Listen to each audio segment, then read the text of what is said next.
ladies and gentlemen. Let me introduce myself. My name is Dr. George Nweke, the immediate past head of service of Rivers State. You recall that yesterday I addressed the press. After some hours of addressing the press, I saw a video of my wife trending online that I was kidnapped and that I made my statement under duress. I've already debunked that. My wife cannot speak for me on civil service matters when I'm still healthy and mentally very fit. Let me state it again. I was not kidnapped. Thank God you heard her when she said that I flew from Port Harcourt to Abuja. I flew with Igbo Air. At least no kidnapper can carry me on a flight. And I know probably, and I believe, that she would have been misinformed. As head of my family, I apologize sincerely to the public on her behalf. Maybe I also think that she did that so that she will escape any harm. Because they were already hunting for me. So they went and frightened her. She must have done that also to secure herself. I also listened to the suspended governor's reaction to my press statement. I was surprised that he never debunked my allegations of bringing down the assembly, which was the main subject matter. Rather, he was talking about other issues. The big question is this, and I want you to reason. This is over 1 year, and the assembly was brought down. Yet, no panel of inquiry was set up. And there has not been any report on that incident from the state government until date, at least until the time I can remember, maybe yesterday. I don't know if today. Not even a police investigation. I call on the federal government to set up an independent investigation team. The truth, which is known on the lips of every person that's on the streets of Port Harcourt anyway, will now be made formal.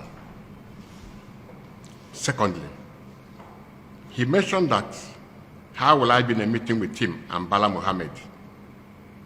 Ladies and gentlemen, I never said I was in a meeting with him and Bala Mohammed. Everything I said was what he told me personally, one-on-one. Maybe to mock me. My past statements stand as evidence to all that I have said. At this point, I know, it's understandable, I could be making some feeble denial of not having told me these things, but this doesn't change the facts. And all I wish to do is to tell the public the truth. What is done with the truth is for the state and for the growth of our nation. Lastly, I want to state here that I'm not a politician. I'm a career civil servant. My service has traversed through different sectors. I was a lecturer. I rose to lecturer 1 and left lecturing in 1995 and grew gradually and steadily to the position of director in 2004, then 2023, by the special grace of God, I was elevated to the position of a head of service. I want to reiterate here that I love my state. This state that gave me the opportunity to grow from level 0 to the enviable position of head of service cannot be brought down this way. It makes me to cry. This state cannot be destroyed this way. The state that was once the pride of the whole nation cannot be thrown into the dustbin just overnight. I may be beneficiary of the government of Rivers State. I cannot therefore watch this state, which I have benefited from, to be destroyed by politicians for their personal ego. I cannot also give all my evidences on the media. Some are sensitive, or more sensitive than this. I will give details to the proper authorities when required of me. The level of stealing of public funds and assets witnessed in the last 2 years is mind-boggling and never ever experienced in the history of the state, as we also had the highest allocation ever during this period. I've also heard people saying that I have been compromised.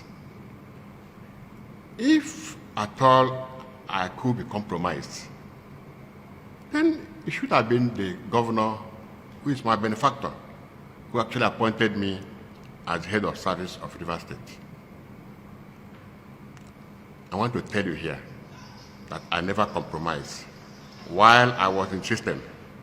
Why will it be now that I've compromised myself, that now that I've left the system? Finally, what was the reason of going to my house to harass my wife in the name of interviewing her, instead of calling me for a reaction? Why did they go to harass my wife? This is so personal to me because they brought my wife to public disgrace. Let me also advise my fellow citizens of Rivers State that they should not destroy our state for peanuts. Let me advise politicians, please, don't destroy your state for peanuts. Condemn what is bad. Evil is evil. And bringing down a parliament is evil. Targeted national assets for destruction is evil. Intentionally whipping up tribal sentiments, tribal and sectional sentiments is evil. We must condemn this.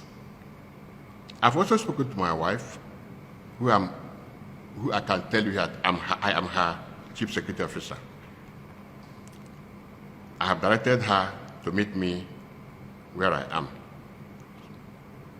or where I will meet her up in Port Harcourt soon.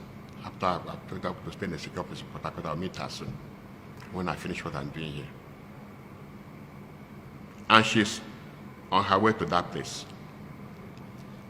I sincerely apologize to her for whatever stress she has passed through.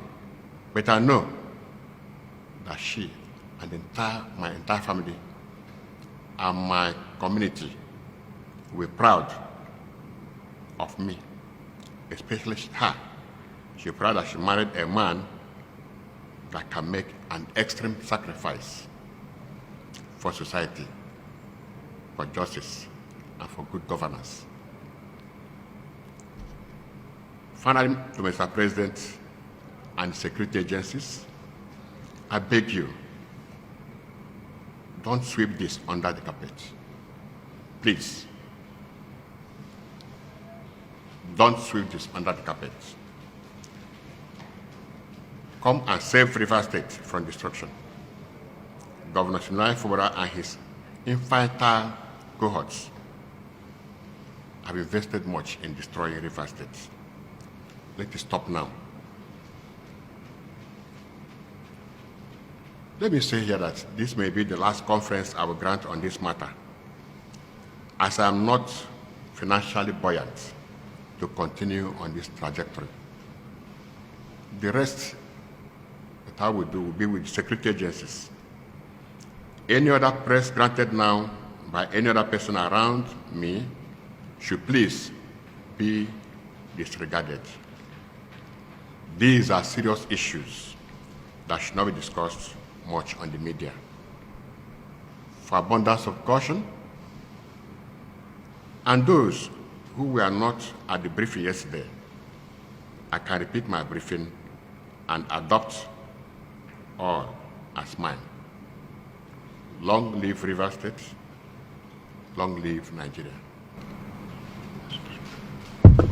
You're asking why I had to leave at this time. I had to leave because I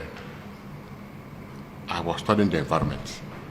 As a serving civil servant, you are under oath. There are some things you cannot say. You can advise, but you can't come to the media because you're a civil servant. If you make any error, I don't know if any of you from NT or state media, if you are sacked on your job, you may not, nobody may explain it. You have been sacked, you have been sacked. So I waited for this time when I felt that the environment was okay for me to make this disclosure. Everything will not be on the media. Let the captions be there. When the security agencies invite me, I'll make more disclosure. Some of these are better so than in the media. Against me personally? No. I'm impeccable. No person has. I've worked as a permanent secretary since 2009. I have never. And that's why I may not have enjoyed all that patronage, because I'm even a whistleblower. Yes, I have retired. I'm in a contract that will end by November. So it's November I'm supposed to exit.